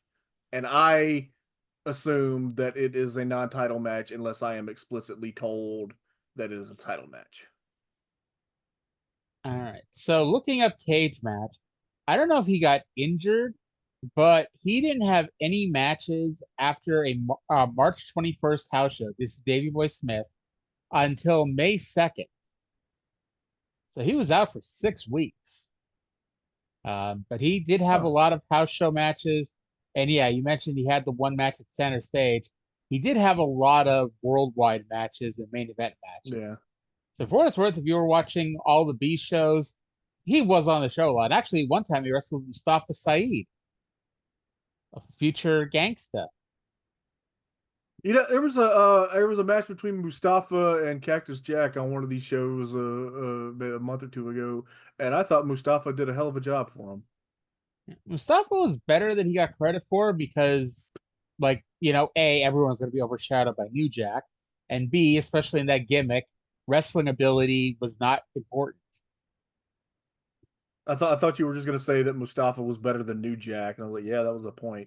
By the way, after Slamboree, WCW's next big show was Clash with the Champions on June 17th, which is the Hollywood Blondes versus Flair and Arn for the tag team titles, 2 out of 3 falls. And right now, on the schedule, on the undercard matches, the scheduled a match between Jim the Anvil Neidhart and Vinny Vegas. Oh, God. Spoiler alert, that match will not happen. Kevin Nash has better things to do. Hey, since you read The Observer, have they explained what happened to Shane Douglas? I'll be honest, I haven't been reading it cover to cover. I've just been scanning the highlights to get the top stories. Okay. because I was right, because like I said, I watched that show many years ago, and I knew when they do the rematch between the Hollywood Blondes and Ricky Steamboat and Shane Douglas, that for whatever reason, uh, fucking Steamboat and Douglas wrestle in full body suits with masks, and the reason is because Shane Douglas is actually Tom Zink. Yes, Shane left the company at that point. Yeah, but okay, so the last Saturday night that I watched, which would have been, I think, April 27th, they did. So Steamboat came out for whatever, a match, and Douglas wasn't there because he had travel issues. I'm like, okay, Douglas left the territory. He's not going to be here anymore, and this is going to be a pretext for them to beat down Steamboat on the show. No, Douglas showed up and made the save. So I was wondering, when the fuck does he leave? Well, I don't know when that one was taped, but Douglas's last WCW match was April 10th, a house show in Kansas City. Him and Steamboat beating the Hollywood Blondes. I'm assuming it was a non-title match or it ended by DQ or whatever, because it was not a title change. By the way, did you ever watch the WWE Greatest Superstars of the 80s DVD? Yes. So there was an Easter egg there. Hey, second time we mentioned Easter eggs on the show. And it's a Steamboat telling a story about how they were at a WCW house show in like a high school gymnasium. And apparently there was a giant colossal snowstorm coming. So they told the crowd during intermission, but didn't tell the wrestlers. And so Steamboat, Douglas, Austin, and Pillman go out, and there's like 4 people in the crowd. And there's all the people who lived across the street from the high school. And I'm not calling Ricky Steamboat a liar by any stretch of the imagination. I'm just saying I'm not showing a high school gym show with those 4 wrestling each other. They do wrestle a lot. Again, not saying it didn't happen, just that it's not listed on Cage Match anyway. By the way, that episode was taped on April 21st. Okay. So Shane is he's gone pretty much at this point. That might have been his last appearance. He may actually have been injured, because I figured, okay, I looked it up on Cage Match because I figured, okay, he's probably in ECW right now, but he doesn't show up in ECW until August, and that's his next match. I've started picking up on the ECW shows from this time, and holy shit! No, I know wrestling. This is not Paul Heyman's ECW. This is not ECW in 1995. This early Eastern Championship Wrestling, utter dog shit compared to Smoky Mountain Wrestling. Okay, Eddie Gilbert. They have Terry Funk, and they have a belt for their TV title. That is it. That's the only thing they have over Smoky Mountain? Yes. Do they have the ECW world title, which has the state of Pennsylvania in the middle of it yet? Maybe, probably. That is actually my favorite, is that the ECW World Heavyweight title for years had the imprint of Pennsylvania on it. Maybe was that just the repurposed belt from the short-lived Pennsylvania title? Possibly. Or, also like Todd Gordon's plan was to never leave Philadelphia, so makes perfect sense to me anyway.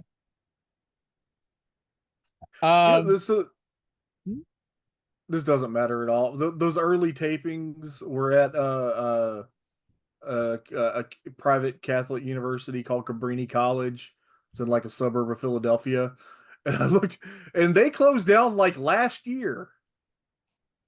Well, I mean, it's a college. Yeah. Well, you don't really hear about colleges closing down that often. And it's just like, yeah, we're closed. And if you need anything, go to fucking Villanova University. There you go. By the way, I don't know if you picked up on the Kevin Nash's Better Things to Do part that I said there, because the reason I say that because the memorable episode of Monday Night Raw included Shawn Michaels losing the Intercontinental title to a returning Marty Jannetty. Now, I don't want to spoil things that happened, 30 years ago or anything, but Marty Jannetty, I know. Marty Jannetty loses the title in 3 weeks thanks to debuting Kevin Nash. So, yeah, Kevin Nash will not be here in time for, Clash of the Champions in his match with Jim the Anvil Neidhart. After watching him for the last several weeks as Vinny Vegas, it's probably best for everybody. You got to tell me if you remember by the time you get to this point, if they're plugging that match with Neidhart on Saturday night. Mind you, they didn't know he was going to WWF. He went to, I don't think he went to Ole. He may have gone to Bischoff and got his release, but he wanted to leave, and they're happy to let him go. I think I heard him tell the story that he told whoever it was, Ole or Bischoff, that, hey, my wife's going to leave me if I don't quit the business. So they gave him his release, and he immediately faxed it to Stanford. I believe it. And I also know it's because Shawn was watching WCW Saturday Night of all things. He saw Vinny Vegas and was entertained beyond belief. And despite the fact that he didn't know him, he was like, we need to get this guy now. And that's how Nash got his spot. I kind of believe that those guys watched like WWE TV, because I also heard Nash tell a story that like when Hunter comes in 95, that like they already knew him because they would get to the hotel and they would catch Saturday Night and they would pop for fucking Terrorizing. It's a tremendous name, Terrorizing. By the way, I want to go back to Raw for a second. That, again, this is when Raw was 1 hour. So 42 minutes without commercials. And on this show, Marty Jannetty returned after being fired for like a third time. He then beats Shawn Michaels for the Intercontinental title. And this is the show that ends with the 1-2-3 Kid pinning Razor Ramon. Damn. Yeah. I gotta get back on my watching and get caught up here. They squeezed a lot into May 17th, 1993 on Raw. And then I didn't. Go ahead. I was just gonna go on with the rest of what was in the Observer that week. Oh yeah, okay. And I didn't have anything relevant to say. I was just gonna say that I didn't realize, I had no idea that Jim Neidhart was about to come into WCW until I finished the previous episode of Saturday Night and saw that the image for the next episode of Saturday Night is Jim Neidhart standing in the forefront looking backward at the Junkyard Dog. Holy fuck. The Junkyard Dog in 1993. Holy fuck. I didn't find out till years later that Neidhart was in WCW at this point. I don't think I knew Junkyard Dog came back. I knew he was there in like 91. I didn't know he was there in 93. Who the fuck did Junkyard Dog have nude pictures of at CNN Center? Because he got brought back in 1989, 1990, 1991, 1992, and now 1993. You might tell me that WCW is still in business to this day, and Junkyard Dog has shown up on Saturday Night this week. And Lanny Poffo is still getting a paycheck. Probably. I'm sure his kids appreciate it. Yeah. By the way, hidden in the Observer this week, because I was just scanning, because I didn't think talking about an upcoming pay-per-view sounded like that exciting of a news week. So I kept reading this week. And in the CMLL section, so CMLL, the Mexican promotion, it may have still been EMLL at this point, but I'm not big on. I think the change was in like 1982. Really? Okay, so I looked into. I looked at this fairly recently, and it was way earlier than I thought. Okay. Well, okay. Then in the CMLL section was a note that newcomer Corazon De Leon is said to already be the most popular wrestler in the promotion. Corazon De Leon, of course, is Chris Jericho. Man, wouldn't it be something if that guy went on to become a huge star and then came back for fucking the 91st anniversary show to wrestle their biggest star. I can't Wouldn't that be imagine that would something? happen. By the way, I was wrong. It was 1991. Okay, so it's not quite as insane, but yeah. Um, I'm sure you've read Jericho's first book, right? A Lion's Tale. Yes. Okay. I haven't read it in a while, and I don't have it in front of my face, but I remember he tells this amazing story about how we got the name Corazon de Leon, because like they wanted to call him something like really stupid, and then it was left to a legitimate fan vote whether it was going to be the really stupid name or Corazon de Leon, and Corazon de Leon won. That's imagine that was a huge relief. They also wanted him to wear a loincloth, which I remember that. Yeah. that just that he might not have been that popular if he came out in a loincloth. One of my bucket list items is to go to Arena Mexico. I thought you were going to say to wear a loincloth. I mean, I feel like I could just do that whenever I wanted to. Yes. It's like, I've never been to Provincetown, which if you don't know, it's kind of like this place where we send all the gay people in Massachusetts. But like, I've never been there, but my thought is I live here. I live in Massachusetts. I can go anytime I want. So what's the hurry? And so that's what Trae is with the loincloth. He can wear a loincloth anytime he wants. So why be in a hurry to do it? You know, my wife still chides me about the fact that we lived in Oxford, Mississippi for 2 years and never went to the Faulkner house. I don't know why I thought you were going to say your wife chastises you. Right, you still haven't worn a loincloth. Yes. Man, when I get on a subject, I don't let go. What's like George Weingeroff's penis? I don't think a loincloth could contain that thing. What about The Rock's penis? You think Dominic DeNucci met George Weingeroff and then told people he got a dick of this big? Is Dominic DeNucci still alive? I just wanted. I don't think so. No. Maybe I don't think so. We're just trying to. I just wanted to get us up to 3 Dominic DeNucci references on this show.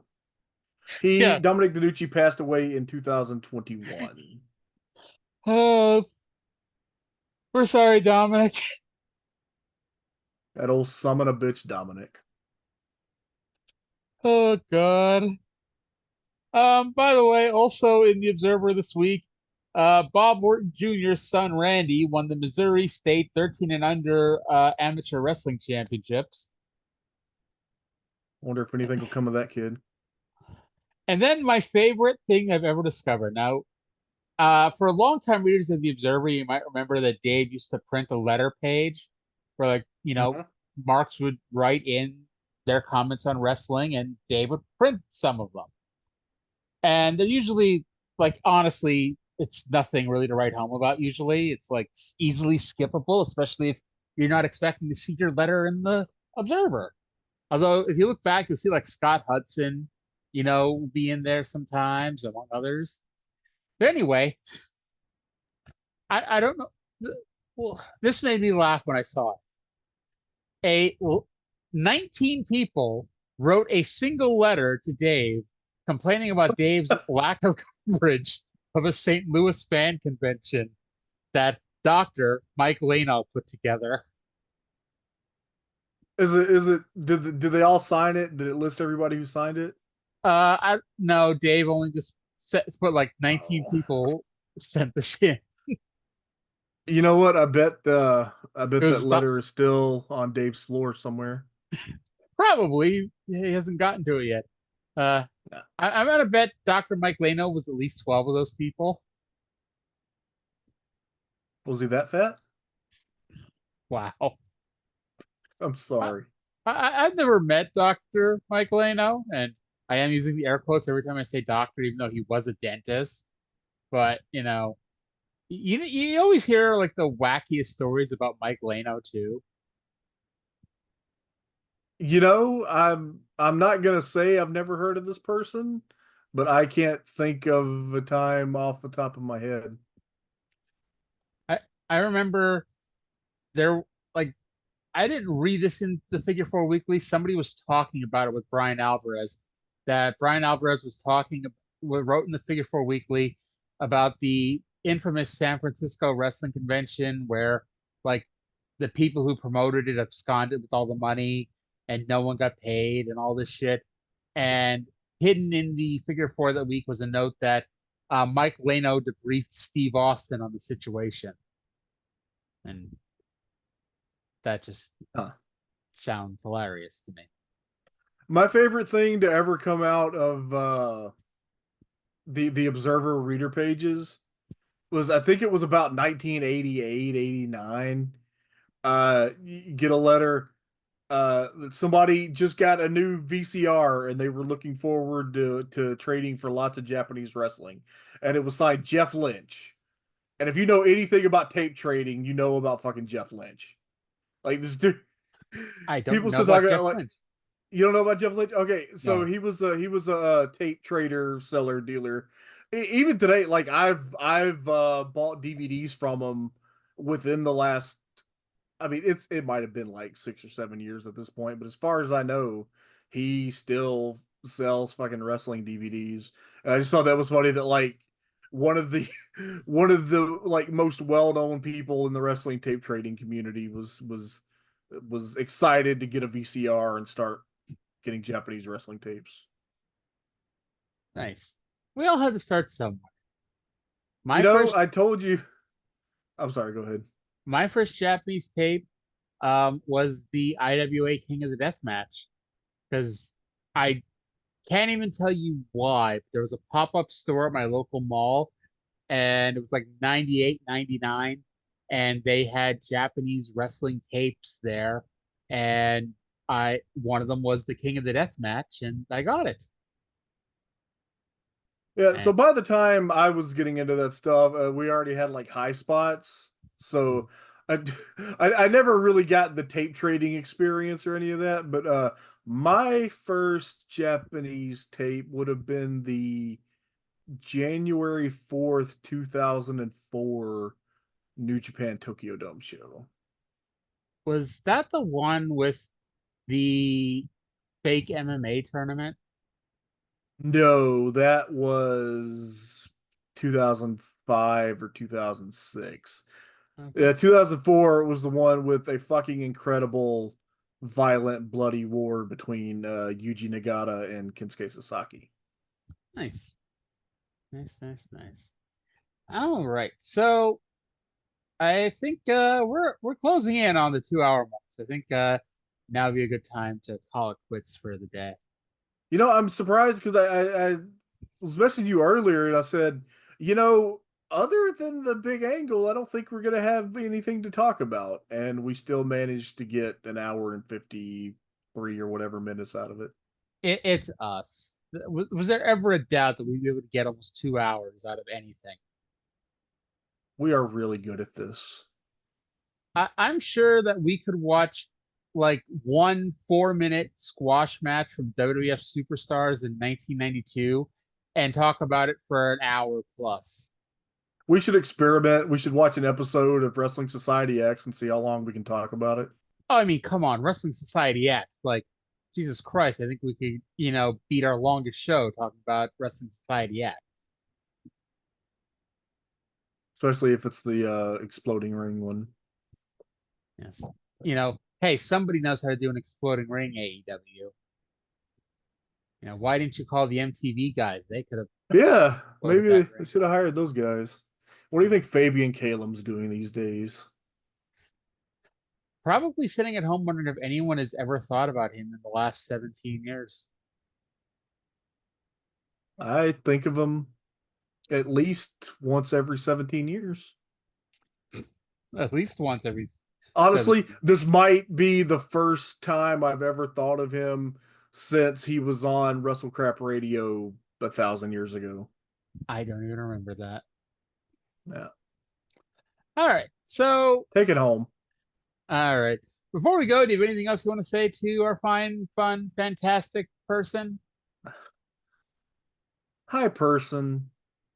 I hope that you're having a decent week. I hope that and if it's bad, well, tomorrow is the halfway point, and then it's going to be No, on it's not. the downward thing.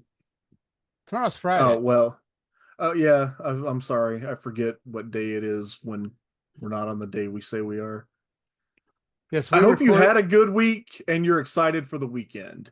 Since these things normally drop at around midnight. Trey and I are not sitting here Wednesday night 11:49 talking.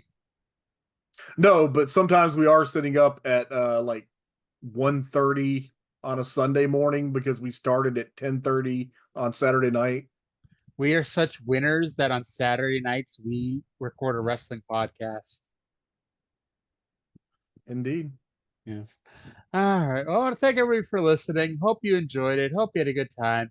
And we'll talk to you again in 7 days. Bye.